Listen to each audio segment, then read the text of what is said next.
morning and welcome to Rising. We've got a great show for you today on this Tuesday morning. Lots of very interesting news to get to, and I am again joined by my friend Marianne Williamson. Nice to see you, Marianne. Always good to see you too, Robbie. Thank you. What's on your radar? Happy to tell you. Well, huge news broke yesterday that Trump cabinet officials and top national security advisors inadvertently added Jeffrey Goldberg, who's editor-in-chief of the notoriously anti-Trump magazine The Atlantic, to a private group text thread on Signal, the purpose of which was to discuss and coordinate U.S. bombings of Houthi terrorists in Yemen. It was at the very least a huge mistake to include a journalist in such highly sensitive discussions. The Trump administration has already admitted this was done in error and is investigating what went wrong. Now, there may be other ramifications. Some critics are saying that coordinating the attack in Signal rather than via official government channels or in a secure room known as a SCIF was a breach of protocol. We'll be discussing all that in greater detail in just a few minutes, as anti-Trump commentators are obviously breaking out in fits of glee and hysteria, given how embarrassing they think this is for whichever Trump official is responsible. First, I wanted to emphasize, though, two quick points related to the substance of the discussion that took place, what we actually saw in the text, or at least the text as they were presented by Jeffrey Goldberg. The first is that Vice President J.D. Vance, who's very active in that Signal thread, actually expressed significant opposition to the proposed plan to bomb Houthi targets in Yemen. Vance said the plan was a mistake and was inconsistent with Trump's message. Vance allegedly wrote, 3% of U.S. trade runs through the Suez Canal, 40% of European trade does. There's a real risk that the public doesn't understand this or why it's necessary. The strongest reason to do this is, as POTUS said, to send a message. He continued, I am not sure the president is aware how inconsistent this is with his message on Europe right now. There's a further risk that we see a moderate to severe spike in oil prices. I am willing to support the consensus of the team and keep these concerns to myself, but there is a strong argument for delaying this a month, doing the messaging works on why this matters, seeing where the economy is, etc. Pete Hegseth then chimed in to note that while he understood Vance's concerns, he was taking them seriously. Nothing would be fundamentally different about the situation in a month. Consider what that means. Our top military leaders, even those who were in full support of bombing Yemen, concede that the situation was not urgent whatsoever. And in that case, why was this issue not before Congress? I sound like a broken record here, but remember that Congress and Congress alone is the body that gets to declare war. We've not declared war on the Houthis. Now, perhaps the executive branch can approve limited defensive and retaliatory strikes on a terrorist group that is fired on U.S. ships, but if the government itself admits there's no need for immediacy, well then shouldn't they have to go to Congress first? Have we just entirely abandoned the idea that the legislative branch should be involved in foreign policy whatsoever? As former Libertarian Representative Justin Amash noted on X, the level of incompetence here is mind-blowing, but what shouldn't be overlooked is the specific substance of the group chat. There was no emergency. The executive branch unlawfully sidestepped Congress. Taking military action, the top officials admit, was elective. The discussion establishes unequivocally that the strikes in Yemen are unconstitutional. And the Mises Caucus, a faction within the Libertarian Party, said that Vance was right to oppose the strike. He says there's a lot to unpack with this Signal leak, but one thing that's important to note is that if legit, J.D. Vance was correct. Bombing Yemen is a mistake and inconsistent with the message of America First. No more forever wars, and not picking up the tab for the whole world. I side with Vance as well. The American people are so very tired of foreign entanglements. Yes, the Houthis are a despicable terrorist group, and if and when they attack American ships, we can retaliate. But the kind of military intervention on display in the recent strike is something more. If the American people desire this, then their elected representatives should vote for it. But Congress is too cowardly to assert any real authority here, which means it's up to J.D. Vance to express the exact view of the American people. Stop policing the world, stop fighting Europe and Israel's wars for them, and concentrate on making life better at home. It's good to know that someone in the administration does have his finger on the pulse of America.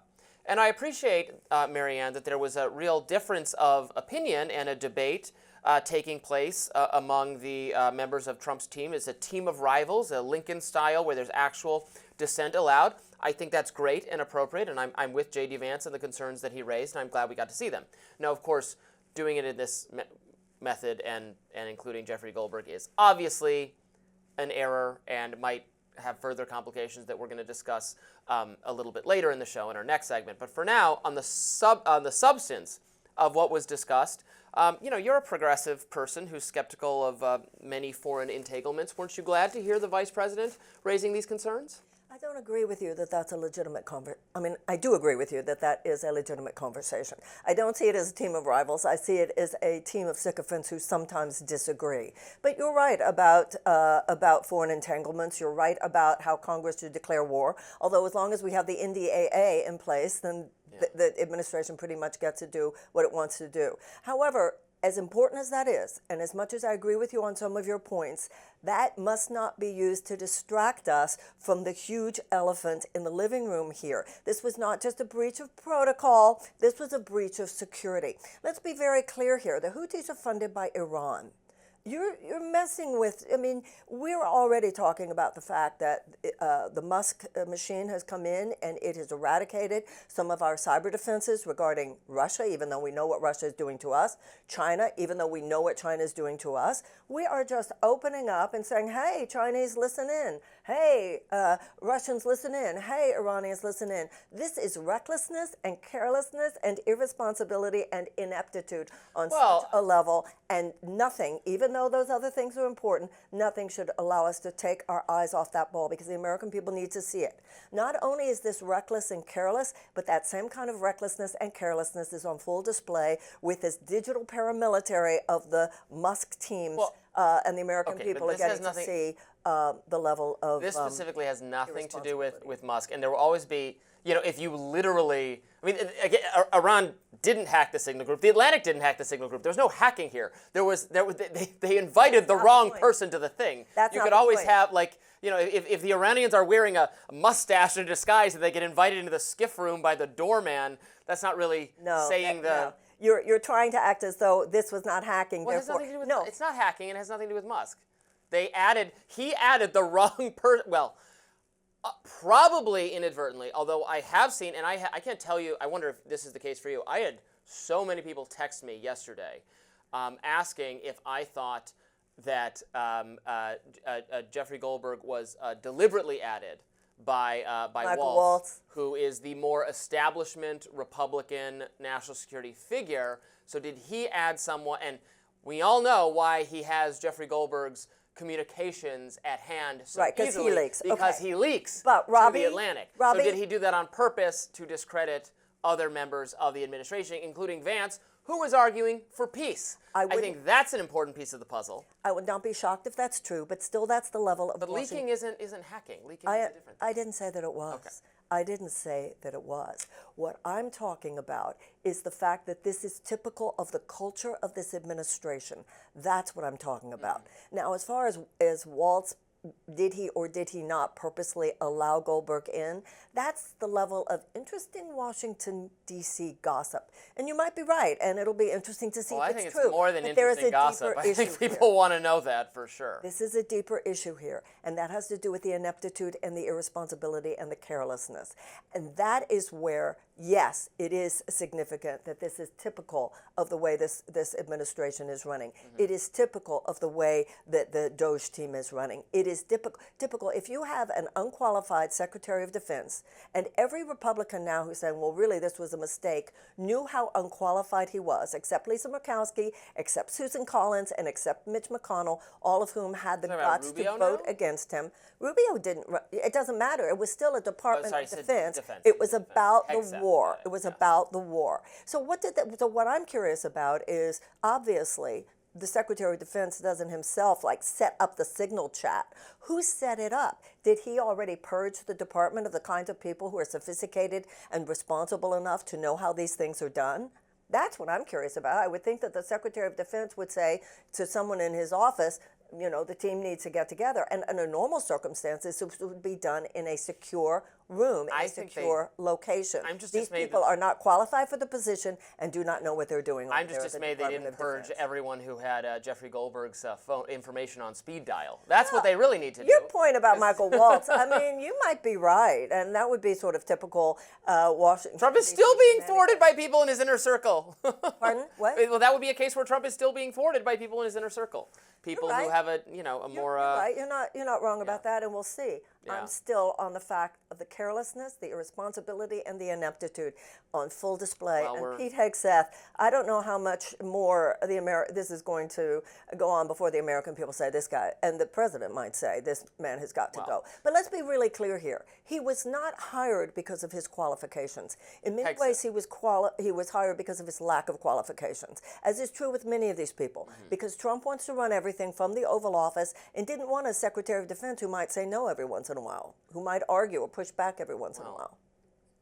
But I don't agree with that, because there's a discussion and a debate happening. We're seeing that there are a variety of opinions on national security. I think Vance's opinions are more aligned with where Trump's base actually is, including the rest of the country. Yep. And I wish more people would take seriously what he is saying. He's trying to say the American people will not understand why it is necessary right now to do these bombings. This is mostly about carrying water for Europe and maybe even Israel. And should we be at the forefront of doing that? Is that really on Trump's message? And I'm glad those questions are being raised. I don't disagree with you. You are correct, actually. We agree on that. Okay. And there's an effort here to turn the conversation towards that. Well, we're having that conversation right now. We're going to discuss that. Security that was that's what we're involved going here, to discuss. that the American people should be very concerned about as well. I promise you, Marianne, we're going to now turn to reactions from the White House, other media figures, the security measures. And I want to say this. When it was brought up in the Oval Office, and Trump said, this is the first time I'm hearing about this, he is such a pathological liar, and he is such an actor. The first time he heard about this, there is no way in the world that was the first time he heard about this. Save it for the next segment. We're going to discuss. That's coming up next. I know you won't want to miss it. Stay tuned. More Rising in just a minute. Well, when President Trump and his team said they were going to bring greater transparency to the American people, this was probably not exactly what they had in mind. Editor-in-Chief of The Atlantic, Jeffrey Goldberg, as we discussed just a minute ago, has blown open the lid on a very interesting story Monday afternoon. The piece is titled, "The Trump Administration Accidentally Texted Me Its War Plans." Goldberg writes, U.S. national security leaders included me in a group chat about upcoming military strikes in Yemen. I didn't think it could be real, and then the bombs started falling. Goldberg refers to airstrikes on Houthi targets, rebels from Yemen. The U.S. launched these attacks earlier this month. The strike killed at least 53 people. Briefly, let's walk through how Goldberg was added to a Trump administration group chat that was deliberately bombing the Houthis. Goldberg writes, on Tuesday, March 11th, he received a signal connection request from a user named Michael Waltz. The NSC confirmed Monday that the Signal group did exist. For context, Signal is an encrypted messaging app that journalists use for privacy purposes. Michael Waltz is the name of President Trump's national security advisor. Goldberg accepted the request, even though it was a bit unusual that Waltz would be reaching out. Goldberg says he thought it could even be an imposter trying to entrap him. 2 days later, Goldberg said he was added to the Houthi PC small group. Goldberg said he received a message from Michael Waltz that explained the reason for the new group. The purpose was to create a principals committee for coordination on the Houthi situation. As Goldberg explains, a principals committee is a group of the most senior national security officials. After Waltz sent that text, a slew of other representatives for high-level officials checked in. Here's a list of all the names that were present in the group chat. MAR presumably stands for Secretary of State Marco Rubio. Vice President J.D. Vance. TG is for Director of National Intelligence Tulsi Gabbard. Scott B. is the Treasury Secretary, Scott Bessent. Secretary of Defense Pete Hegseth, obviously. Brian presumably means Brian McCormick of the National Security Council. CIA Director John Ratcliffe. Chief of Staff Susie Wiles. Special Envoy for the Middle East Steve Witkoff. And Deputy Chief of Staff Stephen Miller. Goldberg says that he consulted his colleagues and had doubts that this group was real, considering the sensitivity of the discussions that were going to ensue.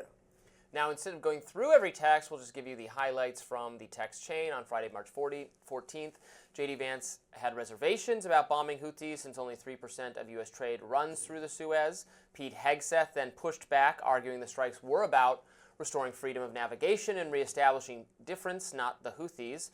Michael Waltz said the U.S. was the only country that could carry this out and reopen the shipping lanes, and then SM said Trump was clear on the green light, but that the U.S. should make it clear to Egypt and Europe what we want in return.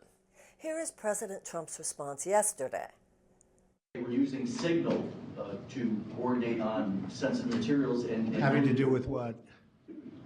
Having to do with what? What were they talking about? With the Houthis. The Houthis? You mean the attack on the Houthis?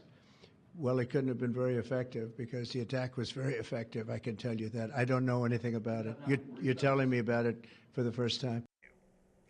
Of course, plenty of people are reacting to the news. The irony has not been lost on former Secretary of State Hillary Clinton. She posted on X, "You have got to be kidding me." Many believe she lost the presidency to Trump in 2016 over revelations of her use of a personal email server as a cabinet member. In response to Goldberg not including what he deemed sensitive information, independent journalist Ken Klippenstein wrote, "If it was safe enough to discuss in text, it's safe enough to publish. Really disgraceful how cowardly the Atlantic's refusal to publish the message here is." Fox's Will Cain had this view.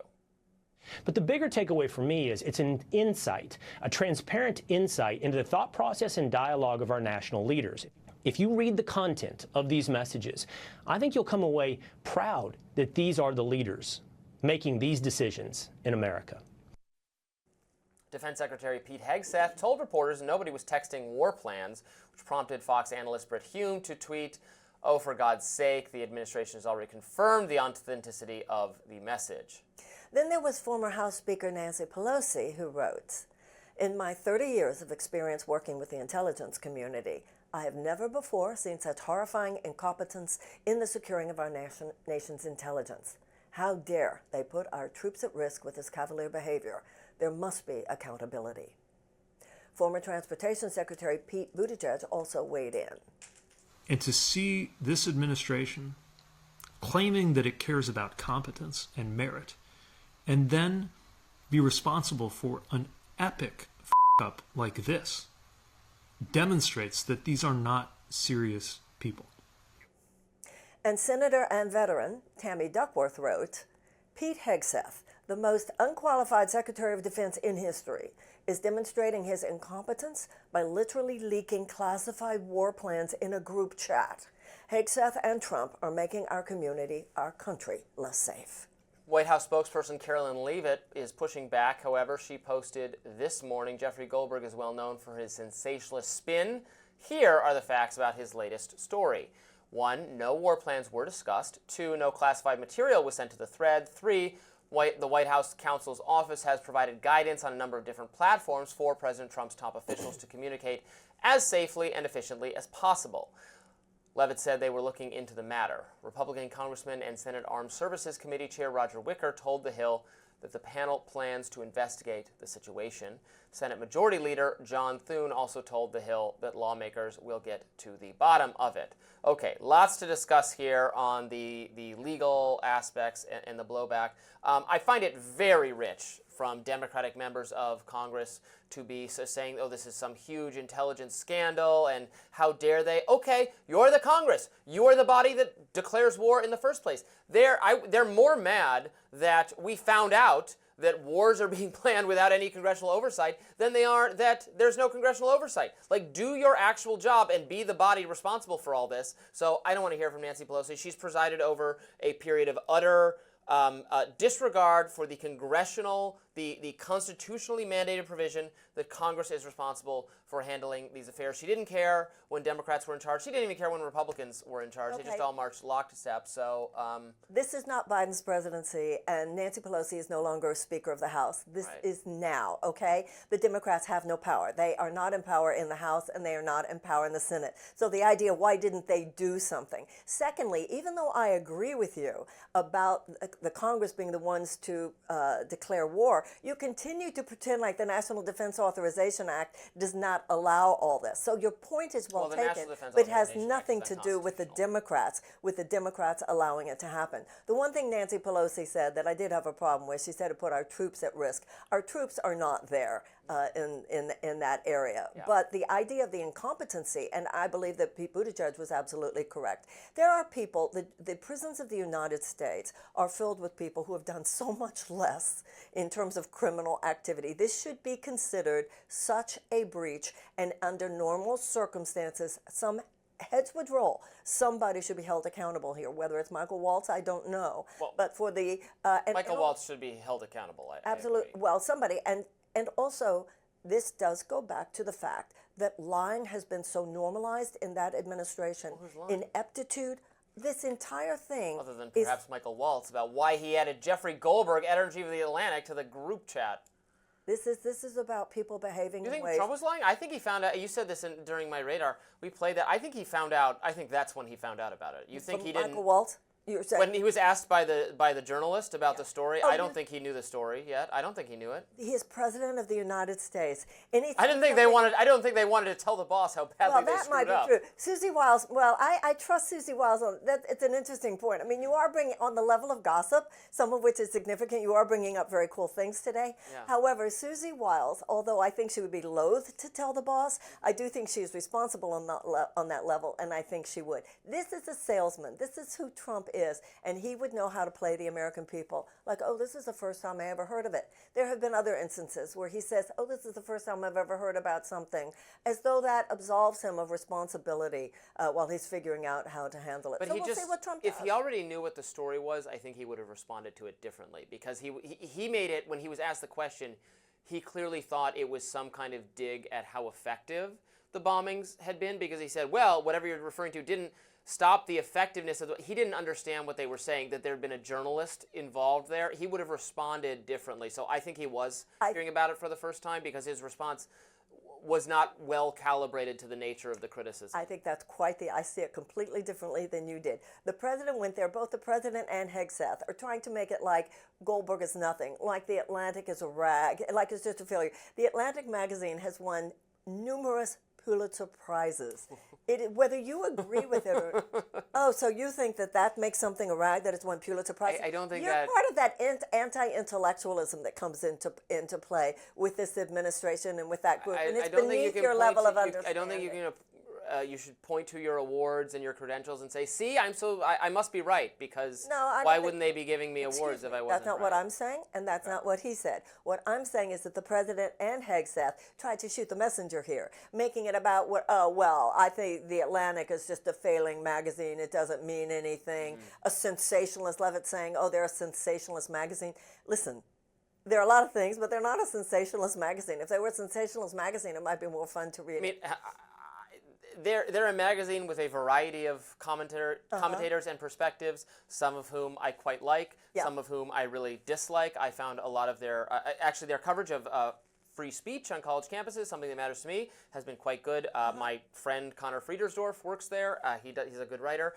I thought the magazine's COVID coverage was horrific and like the most freaked out kind of convention, like remain locked in your home forever and don't even breathe the air. It would be better to die from suffocation than accidentally give someone COVID. Like, that was the level of hysteria. So, and also Jeffrey Goldberg, who's the editor-in-chief, is a very hawkish individual, is a very pro-military intervention individual. This is a criticism I hear from people on the left, like Glenn Greenwald, that he is very aligned, or wants to align U.S. foreign policy with Israel's foreign policy interests, and he is not a popular person. As far as I know, I'm not a progressive left person, but as far as progressive left people I talk to are not huge fans of the Atlantic's foreign policy coverage, is what I've come to understand. So this is not just a deranged right-wing criticism of the Atlantic. It's one I've been hearing the left make for years. No, that's kind of the point here. We shouldn't get lost in those side issues, as important as some of those side issues are. No. The issue should be the fact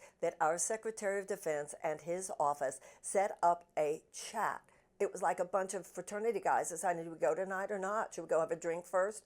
On Signal. It's outrageous, and that is where the American people need to keep their eyes on the ball in order to make sure that someone is held accountable for this, and that we, as the American people, are assured that nothing like this would ever happen again. I think it's fine to say that this was not the right platform to be having this conversation.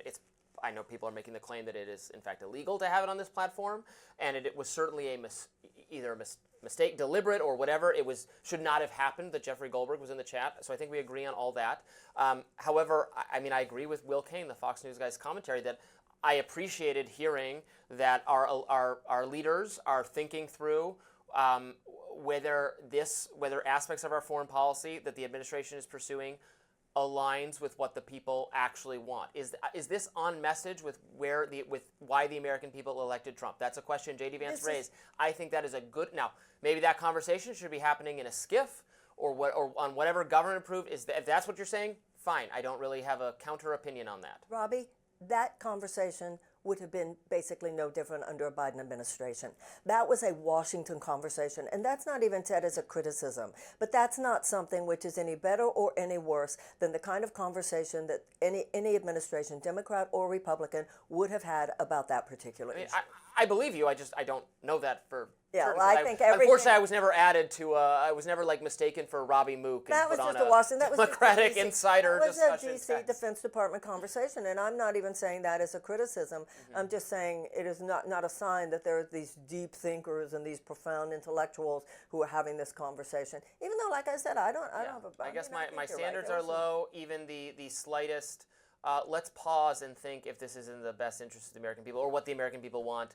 That has not been overly characteristic, I would say, of American foreign policy under Republicans and under Democrats. But we are not done with this subject. More to discuss coming up.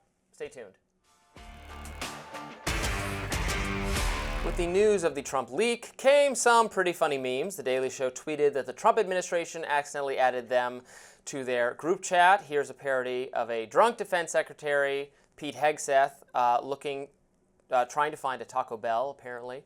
Then there's fake Vice President J.D. Vance complaining about his face getting bigger after discussing whether we should withdraw from the UN, referencing all those memes of him with a big head that he himself finds funny. Then there's tech titan Elon Musk asking if anyone knows 400 good babysitters, and here are some others depicting Musk being left out of the conversation and sad about that. Then there was Chinese President Xi Jinping and Russian President Vladimir Putin waiting for Hegseth's response. Then there was the satirical news site The Babylon Bee writing a story titled 40 Chess Genius Trump Leaks War Plans to the Atlantic Where No One Will Ever See Them. Musk then tweeted, best place to hide a dead body is page 2 of the Atlantic magazine because no one ever goes there. But there is a more serious side to this episode as well. In his piece, Atlantic editor-in-chief Jeffrey Goldberg spoke to lawyers who told him if officials want to discuss military activity, they should go into a specially designated space known as a sensitive compartmentalized information facility, or a SCIF. Most cabinet-level national security officials have one installed in their home or communicate only on approved government equipment. Normally, cell phones are not permitted inside a SCIF, which suggests that as these officials were sharing information about an active military operation, they could have been moving around in public. Had they lost their phones or had they been stolen, the potential risk to national security would have been severe. Of course, this raises serious questions. Was the Trump administration's chat even legal in the first place? Well, the Trump camp seems to believe so. Press Secretary Caroline Leavitt wrote on X, Jeffrey Goldberg is well known for his sensationalist spin. Here are the facts about his latest story. No war plans were discussed. No classified material was sent to the thread. The White House counsel's office has provided guidance on a number of different platforms for President Trump's top officials to communicate as safely and efficiently as possible. I thought the funniest joke was the one did you see Big Bird in the room with that was a good meme. Maybe we can throw that up on screen later. I tweeted some other funny ones, but what I think is funny is a little too out there, a little too sophisticated for I think mainstream audiences who just I guess think the Daily Show is funny. I'm not sure I've laughed at anything the Daily Show has done in maybe my entire life, at least 20 years. Well, I laugh at a lot of it, and I'm impressed by how intelligent Jon Stewart is. So that's my take on the Daily Show. Okay. But I think the fact that Americans can make fun about these things and the creativity that goes into many of these jokes is a good thing. Oh, I I think agree also with that. given what's going on in this country right now, I think it's a little bit of comic relief. So that's a good thing. Sure, and it's good to be able to laugh at yourself. Like J.D. Vance actually thought the memes of his head getting bigger and bigger that were funny. I think that's a good thing. And Elon Musk being upset because where was I? Why wasn't I in there? After all, I am king. Yeah, how dare you? I'm the head of all this, How dare right? you I'm convene surprised without me? I'm actually surprised he wasn't there in a way. Yeah. Pleasantly surprised. Of course you were. So the question then is if this violates some kind of rule for where sensitive discussions must take place. Now, it's interesting, the White House's spin on this is that, well, it was not war plans, it was like a check-in, it's not sensitive information, we were allowed to have that discussion. I don't know who has standing to object and say, no, it actually was illegal and what the penalty would be, I don't know.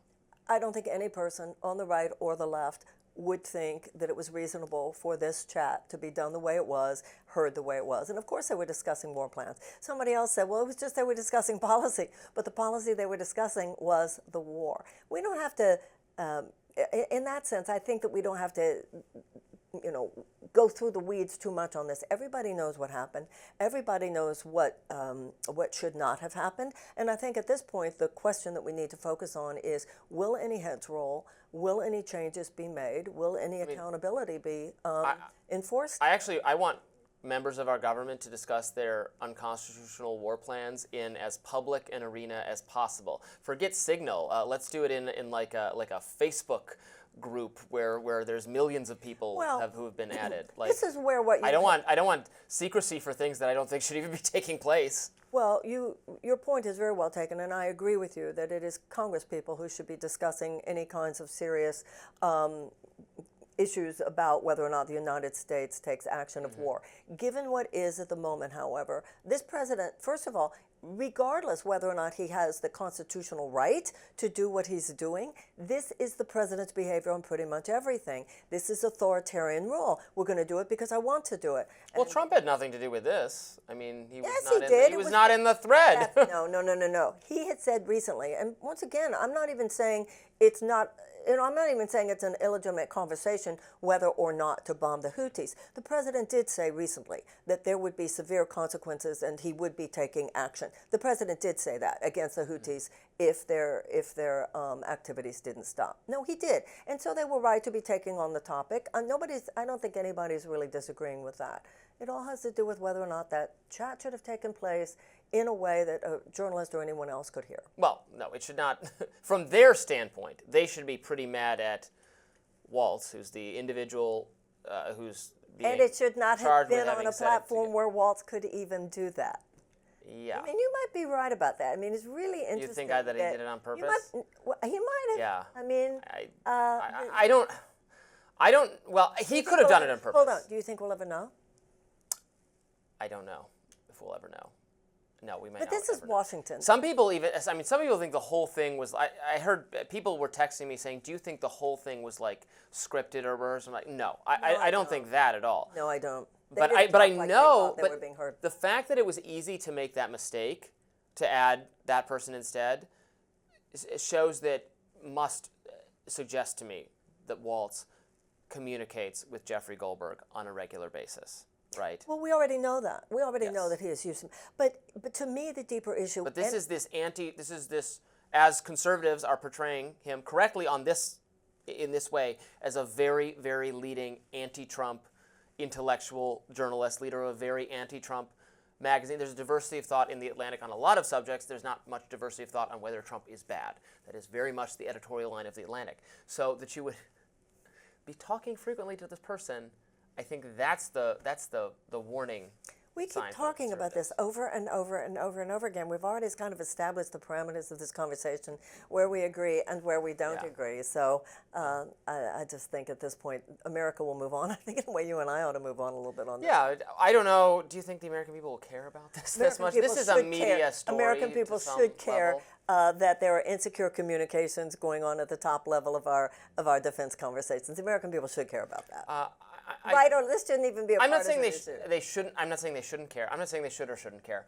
I think the level of obsession with this story that the media is going to have for the next couple days is probably not reflective of what the American That's why I said, why are we still talking about it? Well, I don't know, because we are in the media. I don't know. We're a political news show. Why are we doing anything, Marianne? Why don't we just talk about what movies we like? And that's happy. I'm fine to do that. Some of the conversations. How was your weekend, my dear? Some of the conversations are very good. I just think that the main issue here is the unbelievable lack of qualification of this defense secretary. But once again, we said it over and over again. Hopefully, we'll be getting to a new topic soon. All right. This was the last word on this subject for now. We do have other things to discuss today. Stay tuned for more Rising. Former President Obama recently came out of the woodwork to congratulate himself. Here he is touting the Affordable Care Act, which he signed into law 15 years ago. It can feel like a different era sometimes, but 15 years ago, I signed the Affordable Care Act into law. That's it.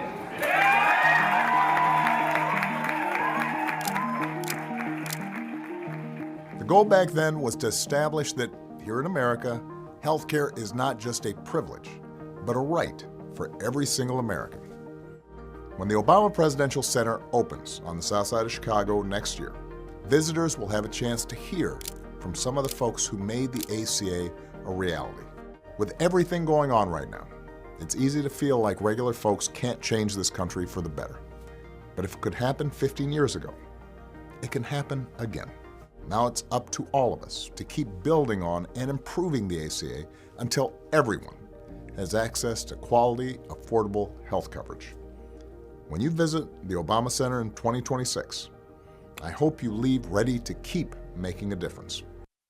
Obama's reappearance garnered some mixed reactions. A super viral post, 45 million and counting, from a doctor named Dan Choi reads, "One of my biggest regrets was voting for President Obama in 2008 as a medical student and celebrating the passage of the Affordable Care Act.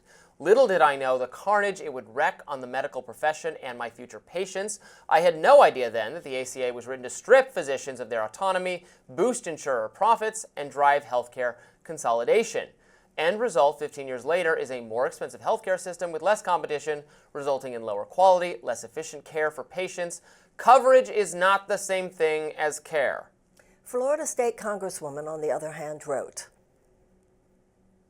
"Thanks to the ACA, insurance companies cannot deny coverage to anyone with heart disease, diabetes, or any other pre-existing condition. Floridians value healthcare.gov coverage options as more of our neighbors are enrolled than in any other state." President of the Libertas Institute and author Connor Boyack wrote, "Just like the Patriot Act was unpatriotic, the Affordable Care Act made healthcare less affordable." What do you think, Marianne? I think, as someone on the left side of the spectrum, I have a lot of resentment of that video from former President Obama. First of all, he said that ACA proves that healthcare is a privilege.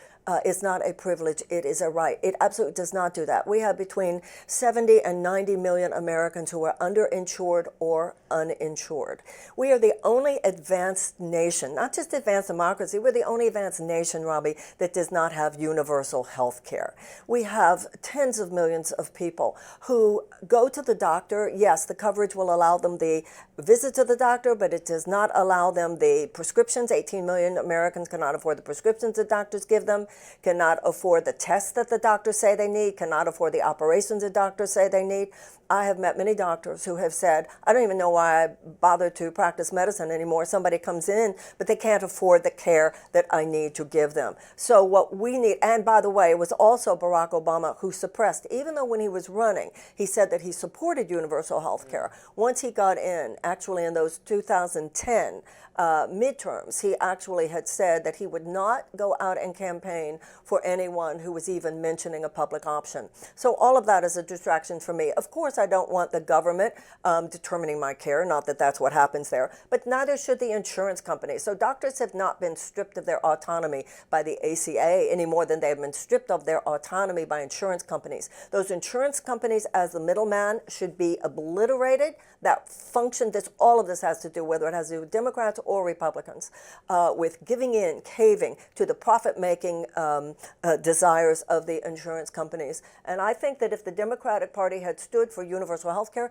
a majority of Americans, a majority of Republicans as well as Democrats, not as big a majority, but also a majority of Republicans support Medicare for all. That's where we need to be going. This incremental approach represented by ACA is not enough. There's 1 in 4 Americans living with medical debt in this country. No other country, no other advanced democracy or advanced country, do you have people putting up GoFundMe pages on the internet to pay for life-saving operations for themselves and their children.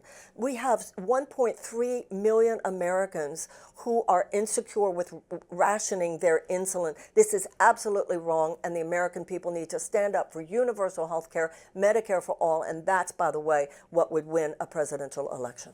No other advanced nation spends this much public Correct. funding on Absolutely. healthcare coverage. It would be one thing if we were spending this much and getting great And care. getting better and results. or it would be another thing, you'd say, well, we're not spending enough if we just had terrible No. conditions. But we spend plenty. It just does not translate to better care. That's but correct. somebody is gobbling up that money, and I Insurance suspect companies. it's insurance companies like Who you. are then donating So- to our politicians. Yeah, so there are a lot of problems I have with the system where we use a kind of hybridized system that I think gives you maybe the worst of both worlds, because it is it has aspects of it. The insurance they're companies, they're not the government themselves, and so there's that aspect of the market. Although there's not true market competition, because the price of it is disguised because of the way the coverage works. It's mandatory, and the price is disguised, and so they can charge whatever doctors charge more, and the insurance company pays for it, and it all goes to them without you understanding. Oh, well, that costs too much. I'll go get it from someone else, and then you would lower prices. But it also has the drawbacks of a government system, in terms of there being a lot of protections for the industry, a lot of over-regulation actually of drugs, and patent protection that makes everything so much more expensive. That's a real problem where we probably agree that, like, I think insulin, you should introduce competition to that. The price of it would drop in an instant, but it's protected by the only company or the handful of companies that are allowed to make it. Also, if you see how much it costs to actually produce a vial of insulin versus what the costs are, this is endemic of the worst mistakes of the Democratic Party. ACA was the insurance companies saying to then President Obama, you can go this far and no further. And as was mentioned, it's actually a payout to the insurance And it did result, I know people, I remember writing stories about people, because Obama, he lied when he said, if you like your plan, you can keep your plan. That was not the case.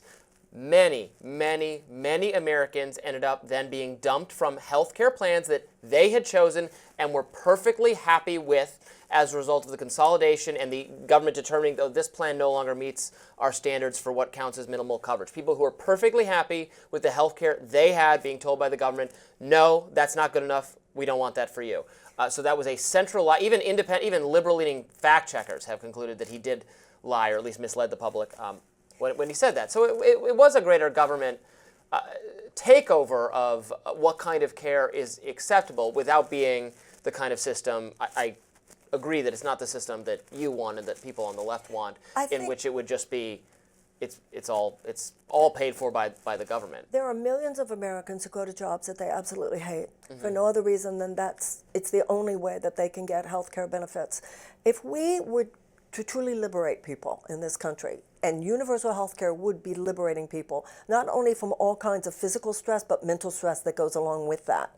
If we were to give people the kinds of education, higher education opportunities that they have in every other advanced nation, there would be such an explosion of creativity and talent, and yes, the money making that goes along with that. That would be the greatest boost to our economy that we could have. So the fact that in 2025 we're still talking in the most prosperous nation in this world about whether or not we should have universal health care. We have developed a society in which you have to be really rich in this country to have easy access to health care, to have easy access to opportunities for higher education and tech school, to have easy access to economic opportunities that 50 years ago, just any middle-class person would have. And that is the greater crisis that this healthcare conversation is part of. It's a fundamental issue of who this country belongs to and who the resources of this country should be shared with. Well, if we created a system where everyone was entitled to the best care, there would not be enough. Then we would have to ration care, because there's a finite amount of doctors and they have a finite amount of time, so you would...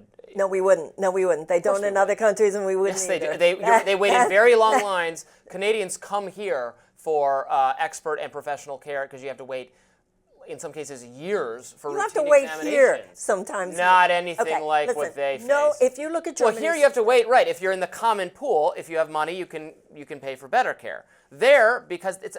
what do you mean there? There's a finite number of doctors. You can't magically make more healthcare providers go into... The government can help that, too, as well. The government can do all kinds of grants and loans. Pour water in the doctor garden and grow more doctors? With higher educational opportunities, it should be provided.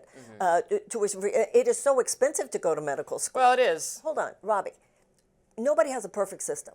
You take, what does New Zealand do? What does Australia do? What does Germany do? What does France do? What does Canada do? None of those countries are American. We could have a task force. We could have a commission. What is the best of all those that we could apply to a system here in the United States? The fact that Canada does not have a perfect system should not be used as an excuse why Americans should not have universal health care. And if higher education was not expensive the way it is, including such things as medical school, we would have plenty of doctors. We have so much, we have such God-given potential in every child born in this country. And we do not place the kind of attention that we should on early childhood, on education, particularly then on higher education. And if we did, we would have more than enough doctors, and we would have than enough everything to have a country in which so many people are not living with this economic stress that is I sometimes wonder so if we dominant actually in this have country. too much. It takes so many. I know it's an important job, and I'm not saying like doctors should be uneducated, but it takes years and years to go through medical school. It's not just money, it's time, it's difficult to train to become a doctor. It takes a lot of education, test taking, and then there's the whole, I don't know how you feel about this. I know people will make this argument that the financial liability you take on that we need tort reform, that it's way too easy to sue over medical malpractice. That raises the cost of everything. That discourages doctors from going to the field. All of that are improvements I would consider to making it easier to be. I think like you, like to make it easier to become less time-consuming and less expensive to become a doctor. Then we would have more of them, and that would be better. I don't know about less time-consuming. It's certainly not an area of life where you want people making easy mistakes. Well, of course That's not, a kind of Elon Musk approach. Not everything to be treated like a business. Let's cut this out. Let's cut that out. Okay, but if people are not getting if there's not enough medical care to go around because there's not enough doctors because of that, then you're not seeing. Then you're looking at if we had doctors who could get through the training system, become a doctor earlier, you'd have more mistakes. Okay, but you'd also have more doctors, so then you'd have more people getting covered. Like you're only seeing No, we do not want doctors that were not quite given enough education and enough experience to make sure that it's safe to have them put us under anesthesia and operate on our bodies. This is not some place where we should be cutting corners. Neither you nor I should be suggesting that. We have plenty of reasons. It's a systemic issue. I am suggesting that. Pardon? I am suggesting that. I don't. You are suggesting that? Yes, I don't necessarily believe that. You don't think there's a cartel-like protection racket involved? So there is in dentistry for sure. No, I know more about dentistry. There's the Dentist Association cartel fights any technological innovation in this space, from telehealth, teledentistry. Again, this isn't talking about having underqualified people suddenly getting medical care. Correct on it's just industry and protection. there are medical scams as well as dental. So I'm not disagreeing on that. I'm just saying as a general belief, we should not be willing to cut corners when it comes to actual training of doctors to do what is safe. Yeah. Okay. Fun discussion. Stay with us. More Rising right after this. Legal analyst Elie Mystal has an interesting idea for Democrats that he thinks could help them win elections. Here he is on Morning Joe discussing. We could eliminate all voter registration laws. See, when Democrats get in charge, we try to protect voting rights. We don't make voting easier. Now, I'm all for voter eligibility requirements. We might disagree about what those requirements should be, but I'm going to say that there should be an age limit to vote. I might say 16, you might say 18, but I'm not going to say 8. Right? Mm-hmm. So we're going to agree that there should be voter eligibility requirements. But once you're eligible, why do you have to pre-register? Why is that even a thing? It wasn't a thing in this country at the founding. We didn't have voter pre-registration in 1787. We didn't have voter pre-registration in 1821. We only started having voter registration, generally speaking, after the Civil War. In March 2022, Elie Mystal was on ABC's The View, and he said this about the U.S. Constitution. Let's watch.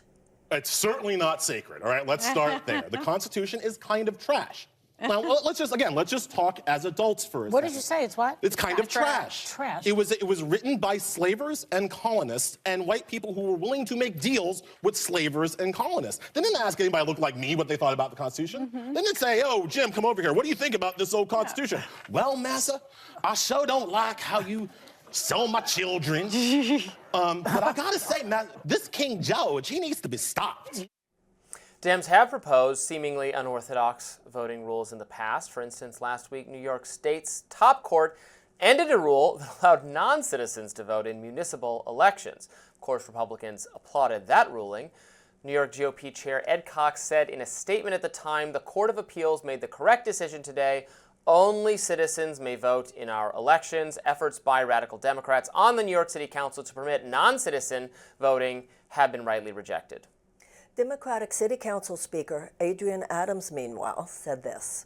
The council sought to strengthen our city's democratic process and increase civic engagement by enfranchising the hundreds of thousands of New Yorkers who pay taxes and contribute to our communities but are unable to make their voices heard in local elections. Turning Point USA founder Charlie Kirk wrote on X, Dear Democrats, please listen to AOC, Bernie Sanders, and Elie Mystal. Please go further to the left. Look, I don't think it should be made extremely difficult to vote. Of course not. It shouldn't be. It should be easy to vote. I'm perfectly comfortable with people having to present identification to vote. You have to present identification in so many circumstances in our lives, including I traveled this weekend, and the things you have to do to get on a plane I complain about constantly on the show are absolutely insane. What's wrong with showing some ID? There's several issues here. First of all, some of the stuff that Elie said, I was like, wait, what? Yeah. But the first thing he said, he's absolutely correct. If you are a known, proven citizen of the United States, voter registration should be automatic for you on your 18th birthday.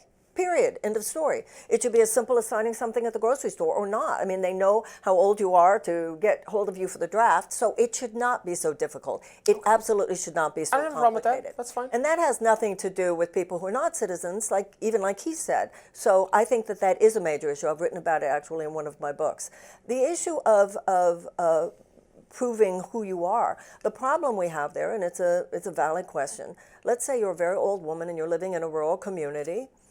I don't have a driver's license anymore, for instance, because I accidentally left it on an airplane once, and then I wasn't living in New York anymore, so I couldn't just get another one. So I have to take a driving test. But I have. I know. I need to do that. Okay, but for a passport, I have a passport. Yeah. But I have a passport because I have a passport. Yeah. There are many. And you got to show it to travel. Right, but really my annoying. point, Robbie, is that there are many people in this country, particularly in rural communities, particularly aged people, who don't have something that has a picture of them. And so that's a valid question whether or not that should be demanded. Once somebody is registered and we know who they are and they have proof that this is who they are, then they should be able to vote in the United States, and they should be considered sacred by every citizen. I live in an apartment in D.C., and I got mailed. I got a mail-in ballot. I got my ballot for this election. They also mailed me the ballot for the previous tenant, because I still get the previous tenant's mail for some, even though I keep telling the front desk, this person doesn't live here anymore.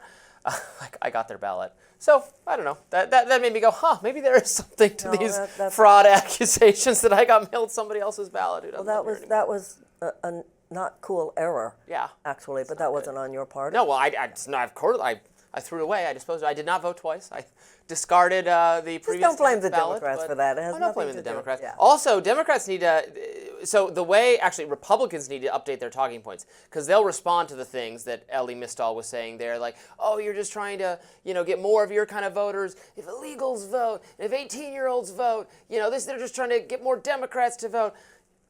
Republicans, you got to update those talking points, because Trump is winning these categories. Young people are a Trump demographic. Immigrants are a Trump demographic. Non-white people are becoming more of a Trump demographic. It's older people, wealthier people, women.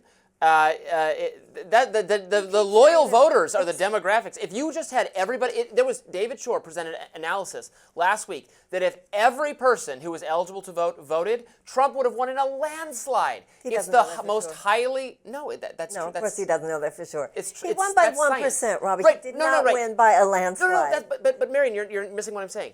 You're correct. But if everyone who was registered to vote had voted, he would have gotten millions more votes. Let me just finish my point. It's the highly motivated, super intelligent, super democracy-focused people who are reliable Democratic voters. This used to not be the case. It used to be, kick it open to the masses. That's going to help Democrats. Now you kick it open to the masses. You make the election Trumpier. To me, as an American, that's not even the issue. As an American, I want to see everyone vote. And there are many people for whom it is difficult for various reasons. For that reason, I think Elie is correct. When you're 18 years old and we know that you were born here in this country, Thank you. That is in the Constitution, regardless whether or not the president agrees with it. You are a citizen of the United States. You have a right to vote, and that should be automatic on your 18th birthday. We agree on that. Good. All right. Good. I love that. Stay We tuned. agreed on pretty much today. Yeah. Yeah. We had some disagreement too. We should. I don't know what else. Well, we're going to find out what we're discussing next. We'll see if there is some acrimony to be had. Stay with us. More Rising right after this. Let's say Social Security didn't send out their checks this month. My mother-in-law, who's 94, she wouldn't call and complain. She just wouldn't. She'd think something got messed up, and she'll get it next month. Yeah. A fraudster always makes the loudest noise, screaming, yelling, and complaining. That was Secretary of Commerce Howard Lutnick on Social Security, the so-called third rail of American politics. The Social Security Act was passed in 1935, and it was largely a response to the Great Depression. How it works is you work until you're 67, originally it was 65, and upon retirement you receive a monthly stipend based on payroll tax contributions. The program has been subject to fierce debate, critics worried about its long-term solvency. With Lutnick's callousness toward Social Security, paired with Elon Musk's vision that it should be scrapped altogether, many Americans fear one of the most beloved entitlement programs could be on the chopping block. Joining us now to discuss this is Stephanie Kelton, an economist and author of The Deficit Myth, Modern Monetary Theory and the Birth of the People's Economy. Welcome, Stephanie. Thank you. Nice to be with you. It's always nice to be with you. I'm a great fan. So the America First economic policies, I guess it's Americans first, unless you're a recipient of Social Security or Medicaid or a consumer who's going to be hit by all the inflation from these tariffs and so forth. Now, when you look at this as an economist, Stephanie, do you basically look at it really zeroing in on something like Social Security, or do you think it's all of one bigger picture that Americans need to be concerned about? Well, I'm definitely worried about Social Security. This is a program that impacts more than 70 million people in this country. So it's enormous, and it's impossible to imagine doing the sort of things that we're hearing this administration talk about with respect to Social Security, maybe skipping some payments, maybe scrapping it altogether. And not get worried about that. But as an economist, of course, I'm thinking about the totality of what the administration is doing with respect to economic policy, everything from tariffs and tax cuts to aspirations about deregulation, whether it's energy or the financial system. So I think about all of it. And when you think about it, what do you see happening over the next 4 years? What will be the effect on the American people? Donald Trump says this is going to bring wealth back into this country. What do you foresee based on your analysis of these policies? Well, I mean, I think you have to kind of say, what do we anticipate in the short run? And then what is the likelihood of some of these things working the way the administration hopes they'll work? And those are more medium and long term. So I kind of try to separate those. What we're seeing, obviously, just in the first couple of months of this administration in the short term is utter chaos. The stock market has been experiencing wild swings, a lot of down days and down weeks. Clearly, the market doesn't like the on-again, off-again nature of the discussion surrounding tariffs. There's a lot of uncertainty. Markets are uneasy. What, of course, Wall Street and financial markets were really hoping for is that the tariffs were mostly a bluff, that we weren't going to see across the board increases in prices, because that's what the tariffs do. They are a tax increase. They work like a tax increase on the American people. And what Wall Street was hoping is that that was mostly bluster, and we weren't going to see much on the tariff side. And what we would get instead is an extension of the 2017 Trump tax cuts, fortified by some additional tax cuts, more reduction of the corporate income tax, maybe some of the kinds of things that the president-elect talked about on the campaign trail: no tax on tips, no tax on overtime, no tax on Social Security, and all that sort of stuff, and lots of deregulation that would unleash a wave of mergers and acquisitions so that Wall Street could have a good time, the market would party on, and they would be pretty happy if that's the way things ended up going. We're still waiting for a lot of those pieces to fall into place. And what we're getting instead is the chaos surrounding the tariffs. If everything unfolds the way you just said, won't this greatly increase wealth inequality in this country? In all likelihood, yes. I mean, they will say, the administration will say, of course, that that's not what they're aiming to do. In fact, that they're trying to do exactly the opposite, that they're really worried about the little guy who's been left behind for decades because of bad trade deals and the like. And what they're trying to do is bring back, jobs to America, good jobs, manufacturing jobs, hearkening back to the good old days when, men could go to work in factories and one paycheck was enough to support the family. I mean, you hear that sort of stuff, and that's how, in a lot of ways, the protectionist policies around the tariffs is being sold as one of, renewal, an American renewal. But you can't think about that in isolation. You have to think about what they're trying to do with tax policy and what they're trying to do on the regulatory side. And when you wrap your arms around all of it, even if you give them the benefit of doubt on what their aspirations are with respect to trade policy, you can see in the totality of it all where their concerns ultimately lie, and they are with the people at the very top. And it should be no surprise if you just rewind the tape and go back to Inauguration Day. The president did not surround himself with welders and pipe fitters at the inauguration, but rather half a dozen or so of the wealthiest people in this country, the billionaires. And they are the guys in charge. And you can rest assured that what they're doing every single day is working very hard to make life easier for them.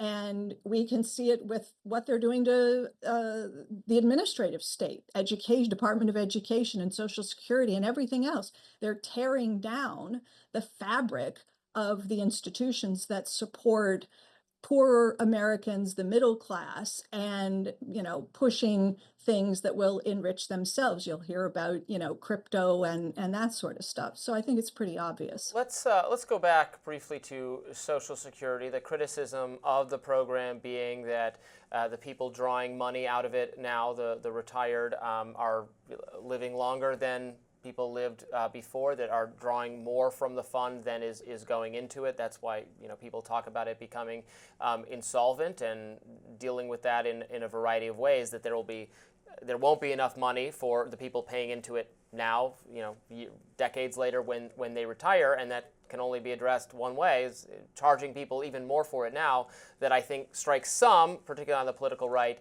as unfair, given how much more difficult it's become for young people to afford things like education, housing, those things becoming more expensive, and many of our elder, certainly not all, it's painting with a broad brush, but there being a lot of wealth actually concentrated now in the hands of older Americans.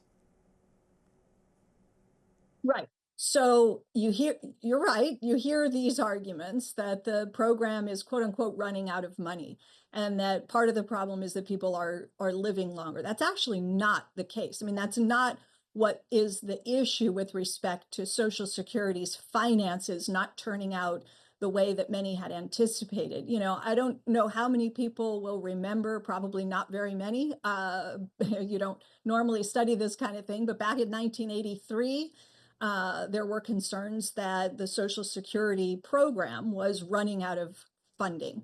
And Alan Greenspan, who was the chairman of the Federal Reserve at one point, but he worked on a commission when Ronald Reagan was president. It became known as the Greenspan Commission. And what this group did was come up with a set of adjustments, let's call them. They're really cuts to Social Security, but we're being polite, so we'll call them adjustments, that was supposed to put Social Security on a sound financial footing forevermore. It was basically supposed to be a permanent fix. And the committee back then understood that we had an aging society. They understood that people were living longer. They understood that people were having fewer children. So some of the demographic stuff that you hear about today that's supposed to be the cause of the problem was well understood decades ago. What the Greenspan Commission didn't anticipate, and what's really driven the gap between how much money comes into the program and how much is paid out, is the rise of the billionaire class. It's income inequality. that's what they didn't anticipate. They never in a million years dreamed that we would end up with a society that is so unequal as the one we have today. And what happens is people contribute to Social Security. They pay in 6.2% of their wage income into Social Security up to some limit, up to some income limit. And once you hit that limit, anything you earn above and beyond that escapes the payroll tax. And so what's happened is that people at the very top have run away from everybody else, and their income is escaping the payroll tax. And so you don't have coming into the program what Greenspan and his colleagues decades ago anticipated, which is why we have the so-called funding shortfalls that we're facing today. You know, Stephanie, despite the obvious unfairness of the Trump economic plan, there are many good Americans who had some concerns about the president but still voted for him because to them, their economic situation during the Trump years was not good and they had some hopes that Trump would make them better. So I have a two-part question for you. Number one, what was the biggest mistake that the Democrats made before this last election, economically, in terms of the program that they presented to the American people, that you think might have made a difference? And going forward for Democrats, what do you think is the most important economic policy agenda that we should be presenting to the American people in order to win in 2028? Oh, Marianne, it's such a good question. I mean, I think that I want to give some credit to the Biden administration. I think, you know, they did do a lot of things that improved the situation for millions and millions of Americans. I'll give you just one example: the expansion of the child tax credit, which sent $300 a month or $250, depending on the age of the child, to most families with kids under the age of 18 in this country. It was enormously popular, enormously helpful in terms of helping families cope with the rising costs and the expense of raising kids and getting by in America today. But it was temporary. You know, they put it in place as part of the 2021 March fiscal package, and by the end of the year, it had expired. And so you help families, you lift a lot of kids out of poverty, and then a handful of months later, you let them go.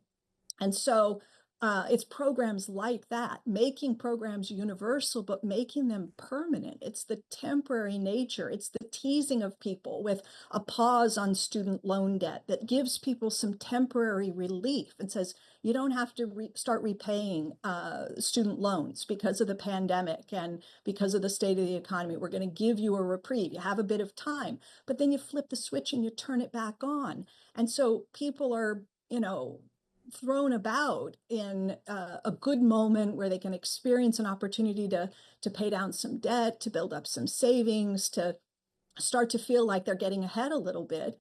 And then the policies go away and people feel abandoned by that. So I think, you know, if and when Democrats have the opportunity again, one would hope, I would hope that they would come back with, you know, a much stronger commitment to the kinds of programs that FDR laid out in his fourth and final term when he imagined a second Bill of Economic Rights.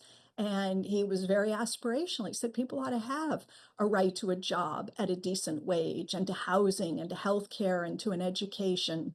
I think, you know, that's for me always felt like the unfinished business of the Democratic Party. And I think the mantle was right there. Someone could have picked it up and championed that. And that would have been a pretty incredible platform for Democrats to say, this is what we stand for. These are our values. But I think the party has, by and large, just been too timid. And so we never really got those kind of policies. Well, first of all, somebody did. And there were forces within the corporatist element of the Democratic Party that did not want that agenda to be heard. I think everything that you describe is the political sin of incrementalism. Yeah, they gave the tax credit and then they didn't permanentize it. And also they went around bragging that they had cut child poverty in half. To me, what the Democratic Party should have stood for is we are going to eradicate child poverty. So this business, we're going to give you a little bit here, we're going to give you a little bit there, rather than we're going to give you everything that you should, as Franklin Roosevelt said, be entitled to.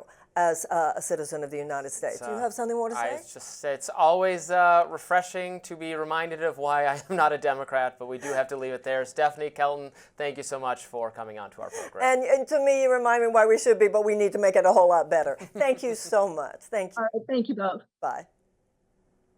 Coming up, You Asked, the host answered. We'll get into some of your questions in the next segment. Stick around. Well, Democratic Congresswoman Jasmine Crockett is going viral for all the wrong reasons. Here she was during a speech at the Human Rights Campaign Los Angeles dinner. A lot of people see you out front fighting, but nobody's really asking you, what do you need to maintain that fight? So thank you so much, Morgan, because we in these hot Texas streets, honey.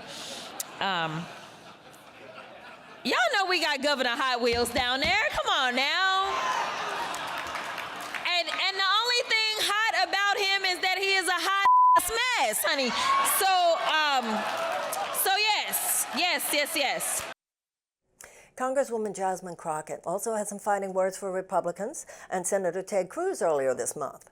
During an interview with NBC DFW, the interviewers asked her how Democrats could win elections in a red state like Texas. Here's her response. I think you punch. I think you're okay with you okay with punching.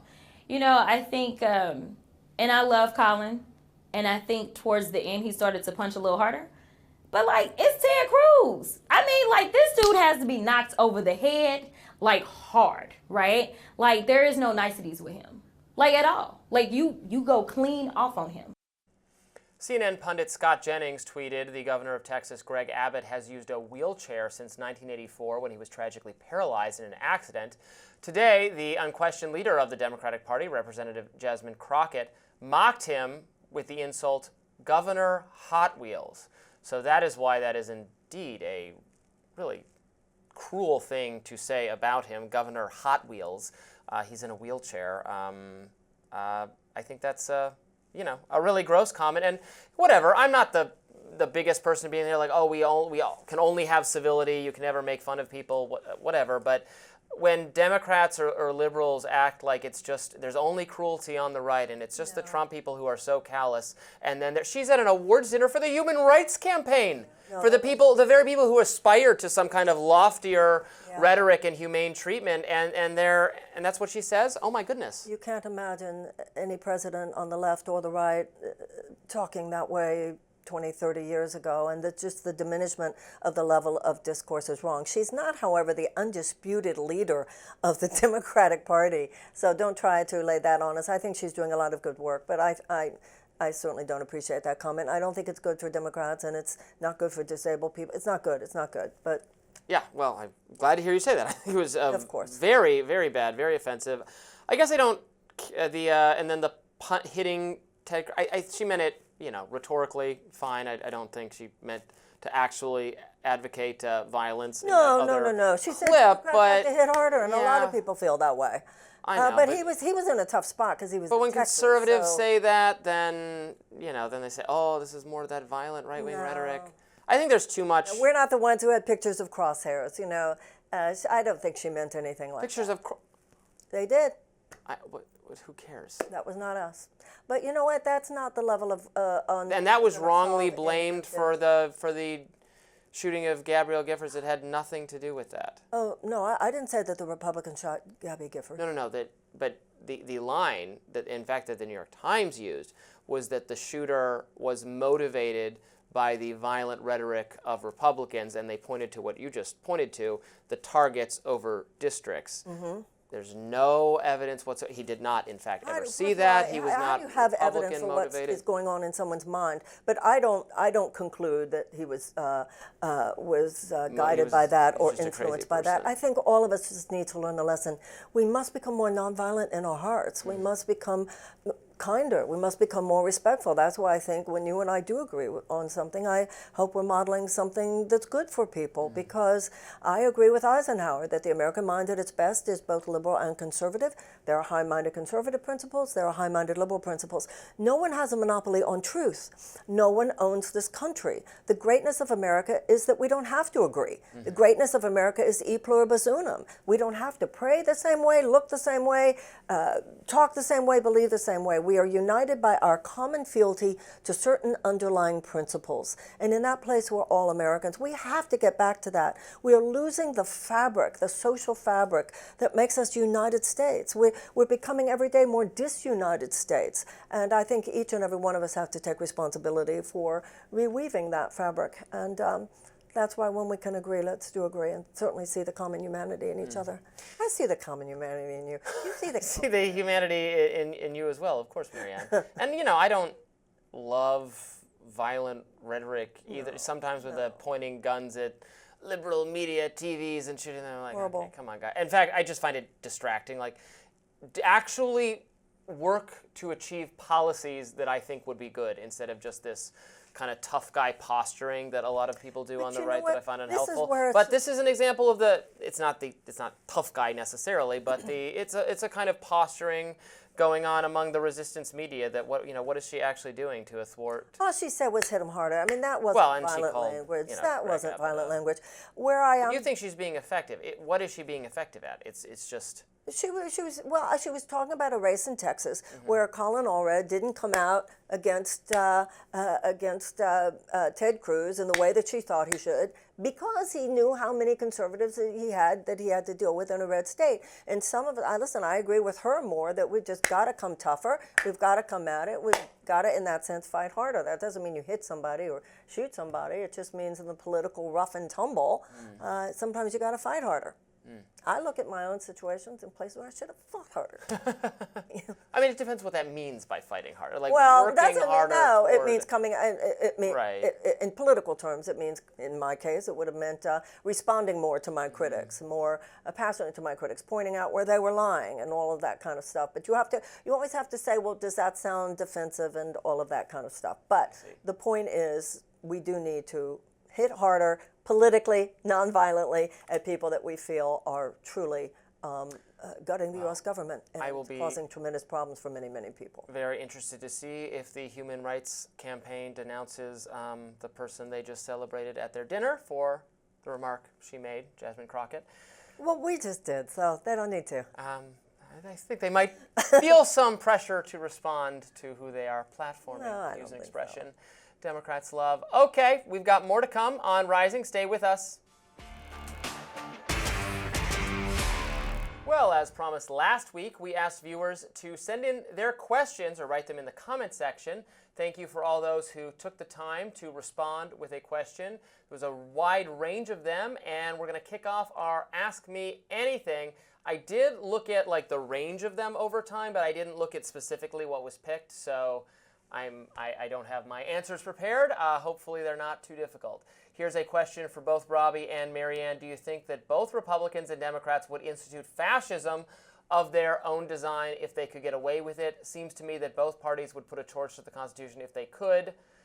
What is your thought? Well, I have a lot of criticisms of the Democratic Party sometimes. However, I do not feel that the Democratic Party would want to torch the Constitution, and I do believe not. See, to me, I make a distinction between what I think of as the Republican voters and this crowd in charge right now, who has nullified the voices of many formerly principled Republicans in Congress. Do I think that the Musk-Trump cabal now would like to torch the U.S. Constitution? Absolutely. And do I think that they are on their way to their own brand of fascism if we allow them to? Then yes, I do. Unfortunately, I in no way believe that that's true about the Democrats. I do think it's true. I think it's both Republicans and Democrats would institute, I don't know about, maybe not, they certainly wouldn't call it fascism or think of it as fascism, but if you believe in basically any encroachment on our civil liberties as a kind of tyranny, as I do, then yes, both parties are guilty of it, and basically anyone in government, unless they're uniquely principled. There are a few individuals, in my view, that's like Thomas Massey or something like that. Everyone else is very capable, maybe not literally everyone else, is very capable of succumbing to the temptation to, violate their principles and spend more of our money and do more authoritarianism. So I think both are pretty bad, but the Republicans are the ones in charge right now, so I will agree that they're maybe the worst offenders. These are bad guys, everybody, and they are just ripping apart the constitutional principles that matter most. They are showing no respect for the three branches of government. They are showing no respect for the judiciary. Musk is an unelected bureaucrat who is just running roughshod with this paramilitary digital crowd of his. This is absolutely a threat to counterinsurgency, Marianne. He's getting rid of the unelected bureaucrats. No, he's firing the Consumer Financial Protection Bureau. By doing that, he is gutting the programs. The people who staff the education department are actually unelected help bureaucrats. the people of the United States. There are some things that the government does right. We disagree on what's helping. Pardon? We disagree on what helps. Yes, that's right, because you believe that in this, and I don't want to put words in your mouth like you do to me sometimes, so tell me if I'm wrong. You believe in this like libertarian vision where it's everybody sort of on their own, right? Well, that's kind of a straw man version of it. I believe that people should keep more of their money. People should be more free to orient their lives how they see fit. We still have a government to provide basic protection, defense, a court system, and such things. That is actually the vision of our founding documents. You think our founders intended there to be a federal national education department, a federal national department of every such and such thing? I think our founders believed that there should be a balance between the government protecting individual liberty, and that includes economic liberty and concern for the common good. I do not think that the founders foresaw a situation where we would have basically a system of legalized bribery in Washington, which we have now, in which a matrix of corporate powers, whether insurance companies, pharmaceutical, big food, big chemical, national big oil companies, defense contractors, gun manufacturers just have their way through the unbelievable undue influence of money that they yield on our system. Let's read the next question. Pardon? Let's move on to the next question. We got to get through. I thought it was important to point out. When I didn't interrupt because that itself is destroying our freedom. Okay, Robbie, is there anywhere that you recognize that your general view of the world, libertarianism, breaks down when confronted with an issue? Reframed, have you ever applied libertarian principles to a situation and it failed to provide a viable way ahead of, in your estimation, for solving the problem? If so, give me an example. I think that libertarianism, in my view, does a really good job, a really consistent job of deciding how rights work. You do not have the right to aggress against someone else, to initiate force against someone else, and everything else follows from that. What libertarianism perhaps cannot answer is, in exactly every case, who or what entity is entitled to those rights. So the most fractious debates within the Libertarian Coalition are about, like, for instance, abortion. Because if a fetus or a preborn entity has the right not to be aggressed against, well, then you can't have abortion. But if the fetus does not count as a person, well, then it has no rights, and you can absolutely have abortion. That's true of animal welfare as well. If animals have rights, the same rights that other living human beings do, well, then we can't kill and eat them. If they don't, then we can mutilate them. We can do whatever they want. They don't have rights. Children, at what age do we recognize that children don't have the same rights as adults? We limit their rights in all sorts of ways. At what age do they have the same rights as adults to vote or own property or get married or drive a car or whatever? You can't really solve that with libertarianism itself. I will further add that one thing I changed my mind on a little bit over time, maybe the only thing, is treatment of the very, very mentally ill. I used to be a big, no, we can't force them to that's their choice. If they're sick, but that's their choice. And now, having lived in a city for a lot longer, I see how that's really it's not practical or humane to or really about free choice, because they're so insane and drug addicted, they're not really choosing to writhe in the street, causing harm to themselves. So I am more for forcible treatment for the violently mentally ill than I was when I first read One Flew Over the Cuckoo's Nest as a kid and thought it was the greatest book ever. Let me ask you a question. Given your libertarian views, would you like to see Social Security scrapped? Yes, absolutely. And you are very enthusiastic about scrapping the consumer protection. So Social Security, so what do you think should happen to people who get to the age where their bodies have broken down, perhaps, or they have diminished ability to find a place for themselves within the U.S. continue to economy? have- What they should just have been smarter and saved? No, we can continue to have welfare programs for people who are truly impoverished at any age. Okay. Yes, I would still have that. I would not have the Social Security program specifically. And any proposal. Okay, we should move on. Since we talked about Social Security a great deal today. Next question, I would like to know what each host thinks is the most likely way to overturn Citizens United, and what would be the most likely way to get term limits in place in Congress. Well, Citizens United, it's a Supreme Court decision. It's not going to get overturned. You could have a constitutional amendment to say that money spent on elections or whatever it is does not count, is not subject to First Amendment approval. Like anything that amends the Constitution then is not you can't say that's unconstitutional. You literally amended the Constitution. But the Supreme Court has held very clearly, and I agree with them, I know you don't, I agree with them that money is speech, and so just as you can't prohibit someone from writing a book criticizing Hillary Clinton, you can't prohibit someone from giving money to Hillary Clinton or giving money to her political rival. So I believe that one day Citizens United will be seen as one of the worst decisions by any Supreme Court in American history. It has given the capacity of huge moneyed forces to so flood, and with dark money, so flood our system as I said before, turn Washington itself into a system of legalized bribery. Because Trump got 3 Supreme Court choices during his first term, we now have a very conservative court. This court obviously will not be overturning Citizens United. However, there are millions of us for whom overturning Citizens United is as much a focus over the next few years and decades as for many people overturning Roe v. Wade was. What we need is a president who will have the opportunity to appoint Supreme Court justices so that we will have the opportunity to overturn Citizens United and return our political system to the people. Not just the rich people who have the money to have nobody's supposed to have a louder voice. That's the thing. In America, it's not supposed to matter.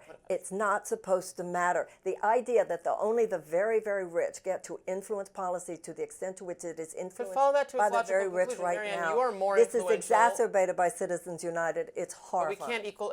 Where in the First Amendment does it say the government can equalize people's ability to have a platform or speak? I mean, you're a more influential commentator than your speech counts for more, is more influential because you're a bigger name and you're on a YouTube show with me than your average person on the street. That's obviously not addressable through government action, you cannot compare that. The late Supreme Court Justice Louis Brandeis said you can either have large amounts of money concentrated in the hands of a very few, or you can have democracy. You cannot have both. The fact that this billionaire class and corporate class is able to use money to, listen, I have run for office. I understand why you need money to run for office, and I understand where that's what's happening right now with Musk saying, he just put in $100 million.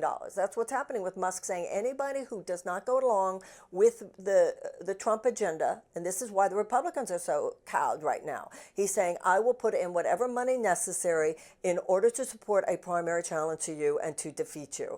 That is the opposite of a government of the people, by the people, and for the people. We have become a government of the billionaires, by the billionaires, and for the billionaires, and nothing did more to make that so than Citizens United. As for term limits, I'm in support of them. Probably. Yeah, at this point, I am as well. I don't get really worked up about tweaks to the system. I care more about like having policies I want be implemented. You're like, let's have term limits. Let's do this system instead of that. I like ranked choice voting. It sounds good to me. I would support it if it's on the ballot. I don't wake up every morning and go, oh, let me do like minor tweaks to the system of our governance. I care more about whether the policies I want get implemented. But I support term limits. It's yes and no for me. I do support them. At this point, most of the people who are there wouldn't vote for them because they want to stay as long as possible. And also, much like you're saying, it wouldn't get to the fundamental problem, but I do support them. And I do support ranked choice voting. I think it will help. My question for Marianne, with our national debt being larger than our GDP, how do you propose to address the prospect of future generations walking away from obligations placed upon them by politicians buying votes today with debt? Let me tell you what walking away from those obligations is. The Congressional Budget Office announced yesterday that if we extend, and they will extend, Trump and his sycophants in Congress will extend the Trump tax cuts. between now and 2030, this will add $37 trillion to the debt. It will add $4 trillion over the next 10 years. So we really want to live up to our obligations. We will stop just feeding billionaires more and more and more money. We need fair taxation. We need a wealth tax. We need to stop with the corporate subsidies, and we need to cut defense spending. If you want to really be loyal to future generations, that's what you do. What we are doing now and pretending with what DOGE is doing that this is going to help. All of that is to distract us from what they're really after, and that is to extend those Trump tax cuts, which once again, CBO said yesterday, $37 trillion will be added to the debt over the next 30 years. Would like to respond to that, but I don't think we have time, so let's do the last question, which is for me. Is there a way you can play D&D online with me? No, there is not. That is something I only do with my friends and coworkers in secret, although I talk about it a lot. I don't think there's well, I'm sure there is somewhere a D&D online. I don't even know what it is. Oh, what it's is Dungeons it? and Dragons. It's a Dungeons and fantasy Dragons. game. You're probably familiar with it. Yeah, I'm a Dungeons huge, and our Dragons, viewers but I didn't know what D&D I'm a was. huge nerd. I'm a dungeon master for 2 DC-based groups. We've been playing for Why years. wouldn't you play D&D with them? That would be kind of fun. It would promote It's not the like a show. casual thing you can do though. You gotta I see. you gotta make your character. You have to refresh yourself on my long-running lore. I actually had recently 2 new players join one of my groups. They had no idea what they were getting in for.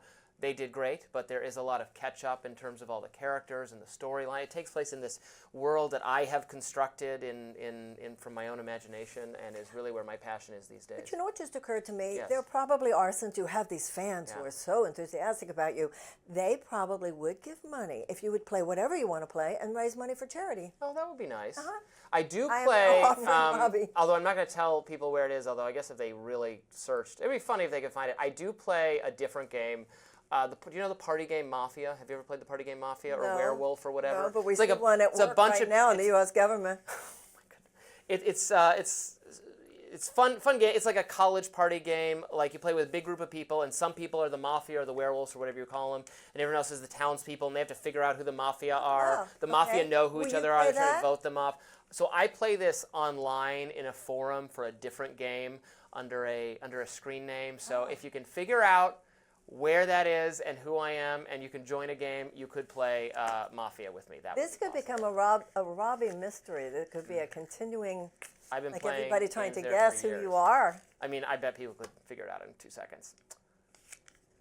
Please send in your questions again today, and we will try to answer them next week. That does it for us today on Rising. Be sure to like, share, and subscribe so that you never miss any of our content. And for those of you who like to listen while on the go, we're now available anywhere you can get podcasts. Thanks so much. Thank you.